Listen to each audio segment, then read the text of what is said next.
Pastor Walker has been pastor of Peace Lutheran on Clark State Road, Indiana since 2004. A native of Columbus, Doug graduated from Ohio University in 1990. Doug attended seminary at Trinity Lutheran Seminary from 1995 to 1999. He has two sons, AJ and Matthew. Doug married his wife Laura in August of 2014 and joined the family with her two daughters, Stephanie and Natalie. Their family resides in Gahanna. It is my privilege and honor to introduce a man who has great passion and pride for the community of Gahanna, Pastor Doug Walker.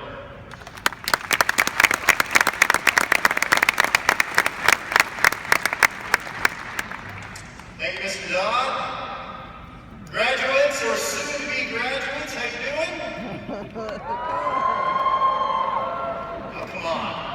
I know you got more than that. How you doing? A little better? We can wake up? Excited? Here's what I want to do. I want to start off because you see all these people that are gathered around you today.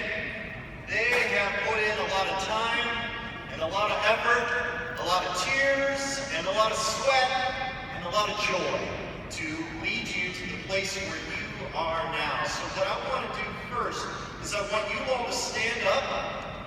Yeah, stand up.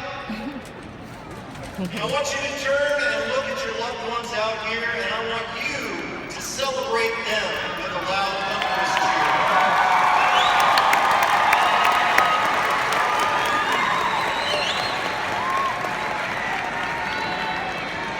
Well done. Now you can sit back down because I'm going to talk for about 45 minutes. Well done. Thank you for all the work that you have done. They wouldn't be here if it wasn't for your love, your care, your support. So thank you. A lot of you don't know who I am. Some of you do. I am a graduate of Worthington High School, now Thomas Worthington, exactly 30 years ago, which is hard to believe, 30 years ago. And then I went on to the Ohio University in Athens. How many of you are future Bobcats? Come on, future Bobcats. How many of you are future Bobcats? All right. The rest of you, somewhere along the way, you may consider transferring. As long as it's not from Miami. So, I want to start with a little word of introduction about my own graduation from Worthington 30 years ago. I was late for the ceremony at Rashawn Auditorium here at Ohio State, and my parents had left early to go and get seats and make sure that they were in place. And this was a day and an age before cell phones. And for some unknown reason, I still can't remember why, I didn't have a key to the house. But I was running late, so I grabbed my gown, grabbed my cap, my hat, and I flew out the front door, and as soon as I closed the door, I felt this tug. And I turned back and realized that my gown was caught in the front door. So I had a moment of panic, wondering what the heck am I going to do now? So I ran across the street to our good friend and neighbor, Mrs. Rogers, told her my dilemma, and she came running over, assessed the situation, and then ran back into her house, came out a minute later with the saving tool, scissors. And she proceeded to cut my gown as neatly as she could out of the front door, and I flew off to graduation.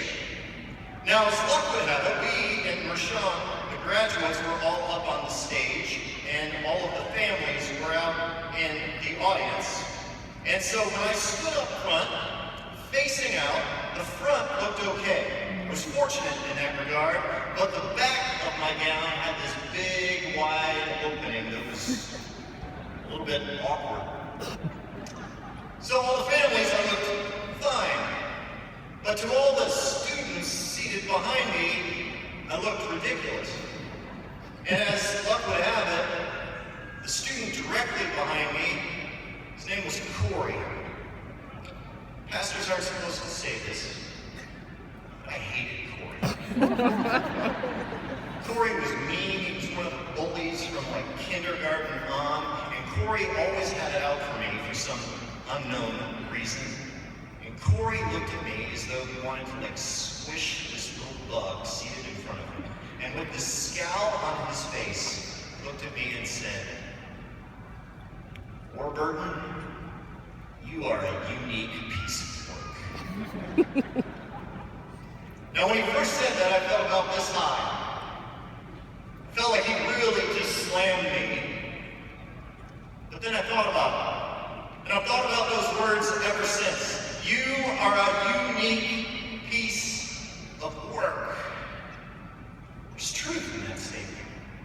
And I want you to hear it.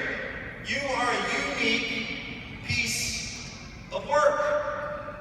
Let me drop a little bit of science tidbits on you. Now, this may seem at first a little bit gross, but I hope you find it fascinating.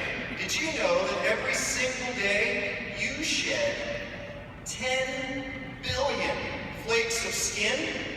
You may want to clean a little bit more often.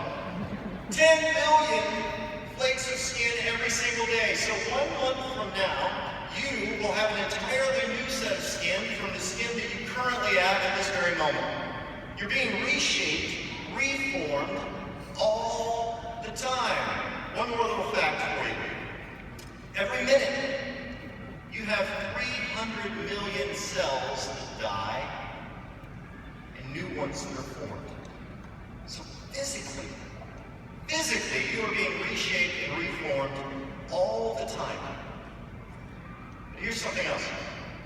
The same holds true intellectually. Intellectually, you have been shaped and formed by this vast mix of experiences and things that you have been a part of.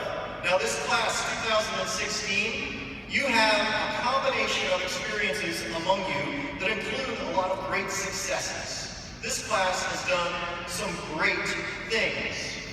53 valedictorians. Yeah. Cheer for yourself, 53 valedictorians.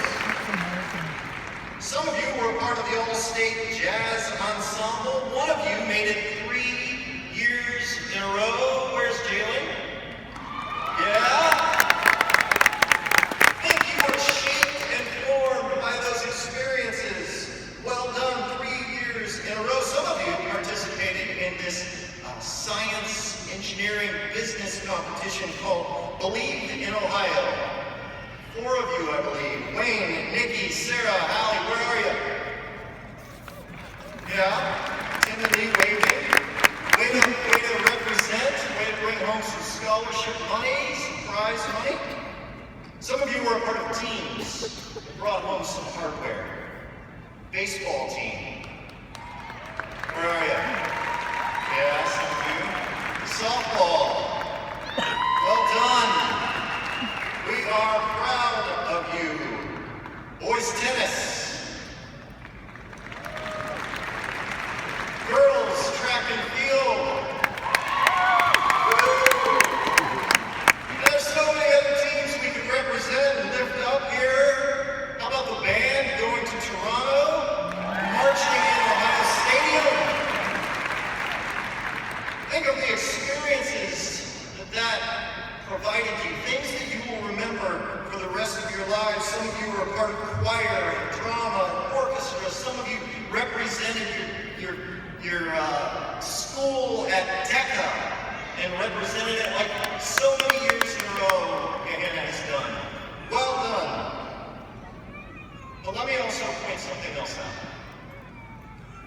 While we could list so many other accomplishments and achievements this class has been a part of, you've also experienced failures.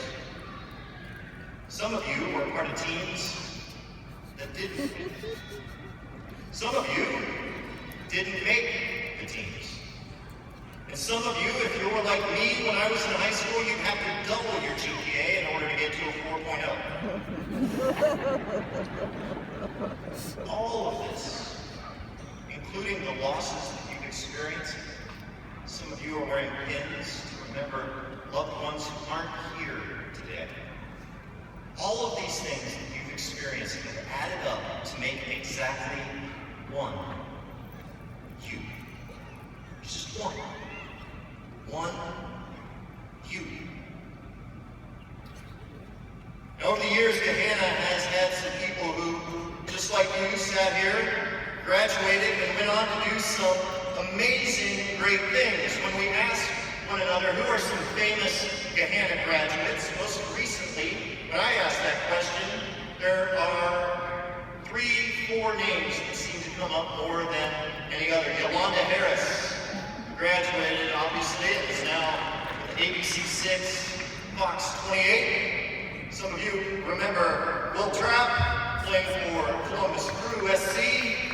Some of you may remember Phil Klein. He's a Peace member now pitching for the Texas Rangers. All of these individuals, we can name so many more who've gone on to do great things representing Gahanna well. But let me point something out.